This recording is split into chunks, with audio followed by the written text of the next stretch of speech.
بسم الله الرحمن الرحيم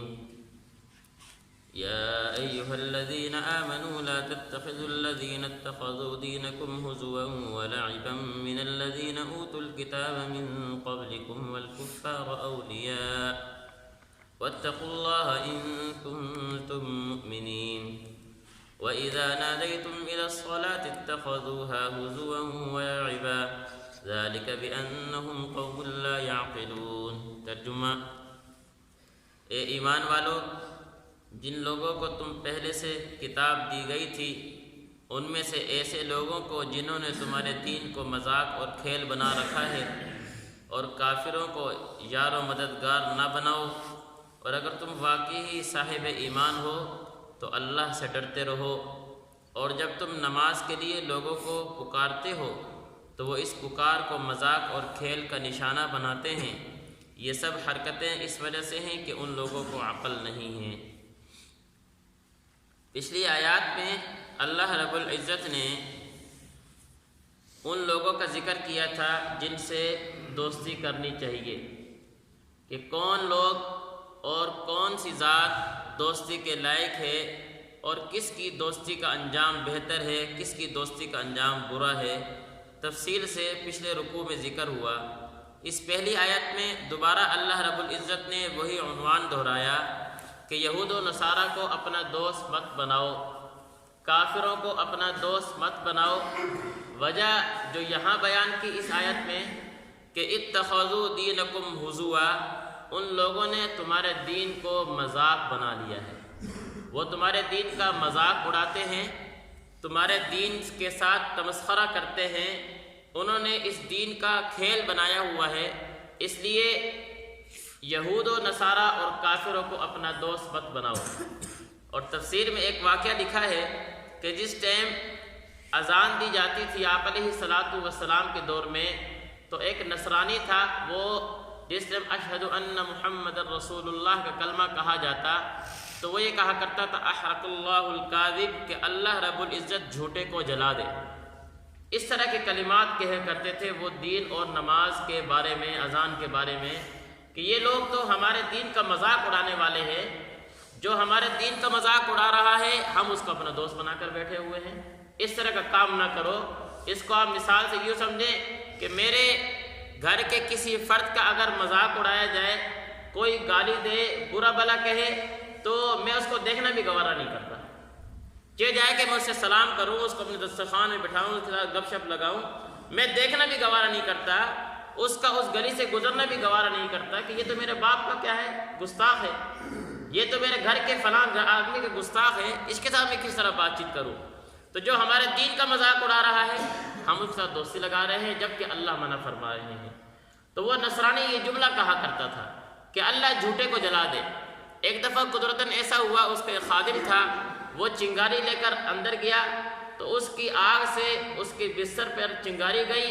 جو آدمی یہ کہا کرتا تھا وہ چنگاری بھڑکتی رہی حتیٰ کہ وہ خود بھی جل گیا، اس کا گھر بھی جل گیا، خاندان بھی جل گیا۔ اللہ نے دکھایا کہ جھوٹا کون ہے۔ وہ یہ کہا کرتا تھا اللہ جھوٹے کو جلا دے، تو اللہ نے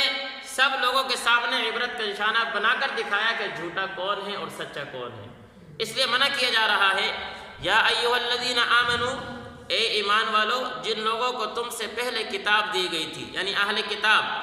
ان میں سے ایسے لوگوں کو جنہوں نے تمہارے دین کو مذاق بنا لیا، اور کافروں کو اپنا دوست مت بناؤ، اپنا یار و مددگار مت بناؤ۔ واتقوا اللہ، اللہ سے ڈرو، ان کنتم مؤمنین، اگر تم واقعی صاحب ایمان ہو، اگر تمہارے اندر ایمان کی چنگاری ہے تو اللہ کے اس حکم کو مانو اور اللہ سے ڈرو، کافروں کے ساتھ دوستی مت رکھو۔ اور آپ دیکھیں گے صدیق اکبر رضی اللہ تعالیٰ عنہ تن تنہا اکیلے کھڑے ہوئے ہیں، اور اللہ رب العزت نے اسی صفت کی وجہ سے کہ یہود و نصارہ کے ساتھ کوئی کمپرومائز نہیں ہے، کافر کے ساتھ کوئی تعلق نہیں ہے، تن تنہا صحابہ میں سے کوئی آپ کا ساتھ دینے والا نہیں ہے، اللہ رب العزت نے آپ کو اکیلے تن تنہا کامیاب کر کے دکھایا۔ حضرت عمر فاروق رضی اللہ عنہ دیکھ لیں، مد مقابل قیصر روم ہے جی، فلسطین جیسی کیا نام ہے ریاست، اس کو آزاد کر کے دکھایا۔ یہ کیا چیز تھی ان لوگوں کے اندر کہ جب تک اللہ رب العزت کے احکامات پر صحیح طرح پابند تھے، کاربند تھے، اللہ ان کے ہاتھ میں بنی بنائے سلطنتیں اور بادشاہت لا کر رکھ دیا کرتے تھے۔ یہ وہی صحابہ تھے جن کے پاس کچھ بھی نہیں تھا، جن کے پاس غربت تھی، کچھ بھی نہیں تھا، لیکن جب ایمان لے کر آئے، اسلام لے کر آئے اور ایمان پر اس طرح عمل کیا، احکامات پر اس طرح عمل کیا جس طرح رسول اللہ نے بتایا تھا، اللہ نے پھر ان کو ہمارے سامنے نمونہ بنا کر کھڑا بھی کیا ہے کہ اگر بننا ہے تو پھر اس طرح بنو، پھر کامیابی دیکھو تمہارے پاؤں کیوں نہیں چومے گی۔ اس لیے فرمایا وَإِذَا نَادَيْتُمْ، اور ان کے مذاق کا ایک نمونہ اللہ نے پیش کیا کہ یہ کیا کرتے ہیں، وَإِذَا نَادَيْتُمْ إِلَى الصَّلَاةِ اتَّخَذُوهَا هُزُوًا وَلَعِبًا، جب تم نماز کے لیے لوگوں کو پکارتے ہو یعنی اذان دیتے ہو تو وہ اس پکار کو مذاق اور کھیل کا نشانہ بناتے ہیں۔ ذَلِكَ بِأَنَّهُمْ قَوْمٌ لَا يَعْقِلُونَ، یہ سب حرکتیں اس وجہ سے ہیں کہ ان لوگوں کو عقل نہیں ہے۔ اس کی مثال میں نے آپ کو واقع سامنے پیش کر کے ذکر کر دی ہے، لیکن عجیب بات یہ ہے اللہ نے فرمایا ذَلِكَ بِأَنَّهُمْ قَوْمٌ لَا يَعْقِلُونَ، یہ سب حرکتیں دین کا مذاق اس لیے اڑا رہے ہیں کہ ان میں عقل نہیں ہے۔ حالانکہ ہم دیکھیں دنیا کے معاملات تو اتنے تیز ہیں، دنیا کے معاملات آج ہمارے سامنے جو اتنی مادیت پھیل گئی یہ انہی کی ساری چیزیں بنائی ہوئی ہیں نا، تو یہ عقل کا استعمال کیا ہے تو ہمارے سامنے ساری چیزیں موجود ہیں، لیکن اللہ کہہ رہے ہیں عقل نہیں ہے۔ وجہ یہ ہے کہ عقل تو اس چیز کو کہا جاتا ہے کہ اپنے محسن کے احسان کا انسان برے طریقے سے بدلہ نہ دے۔ اللہ سے بڑا کوئی محسن نہیں ہے، آپ علیہ الصلوۃ والسلام سے بڑا میرا اور آپ کو کوئی محسن نہیں ہے، جو ہمارے لیے وہ دین لے کر آئے جس دین نے مجھے دنیا میں بھی کامیابی دینی ہے اور آخرت میں بھی کامیابی دینی ہے،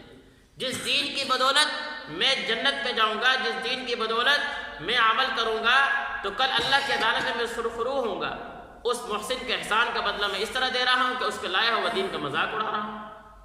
تو پھر عقل نہیں ہے تبھی تو یہ کام ہو رہا ہے نا۔ ذَلِكَ بِأَنَّهُمْ قَوْمٌ لَا يَعْقِلُونَ، یہ سب حرکتیں اس وجہ سے ہیں کہ ان لوگوں کو عقل نہیں ہے۔ اللہ تعالی ہمیں سمجھنے کی توفیق نصیب فرمائے۔